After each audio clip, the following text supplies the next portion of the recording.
So one more update about career gap ఉండే వాళ్ళకి లేకపోతే బీటెక్లో 2017లో అవ్వాల్సింది 2020లో అవ్వడం, 2020లో అవ్వాల్సింది 2022లో అవ్వడం, 2021లో అవ్వాల్సింది 2022లో అవ్వడం.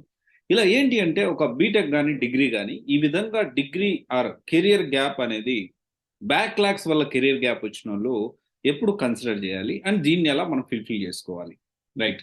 దీన్ని ఎక్స్ప్లెనేషన్ ఎలా ఇచ్చుకోవాలి?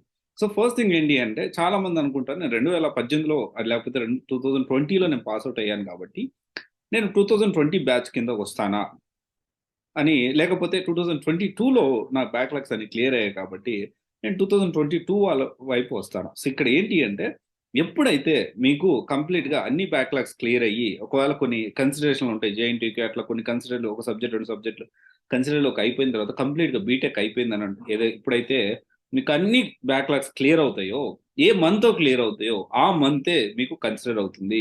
ఆ మంత్ ఆ ఇయర్ ఎగ్జాంపుల్ 2020 అవ్వాల్సింది ఏప్రిల్‌లో అవ్వాల్సింది 2021 జూన్‌లో అయిందంటే, జూన్ మంత్‌లో సప్లీల వల్ల పాస్ అయ్యారంటే, మీరు 2021 జూన్ మాత్రమే మీ పాస్డ్ ఔట్ కింద లెక్కేస్తారు. అయితే ఇప్పుడు చాలామంది ఈ 1 ఇయర్ లేకపోతే ఈ గ్యాప్ వచ్చిన బ్యాక్‌లాగ్ వల్ల వచ్చిన గ్యాప్‌ని ఫిల్ చేసుకోవడానికి చేయాల్సిన పనేంటి అంటే, మీరు ఆ టైంలో ఖాళీగా ఉండకుండా సో అండ్ సో నేను ఇంటర్న్‌షిప్ చేశాను. సో అండ్ సో నేను వర్క్ చేశాను. సో అండ్ సో నేను నేర్చుకున్నాను. సో అండ్ సో ప్రాజెక్ట్‌లో నేను వర్క్ చేశాను. అండ్ ఇది మనము క్లియర్‌గా మనం ఎక్స్‌ప్లెయిన్ చేసుకోవచ్చు. దానికి తగ్గట్టు కాకపోతే మన పోర్ట్‌ఫోలియో అనేది రెడీ చేసుకోవాలి.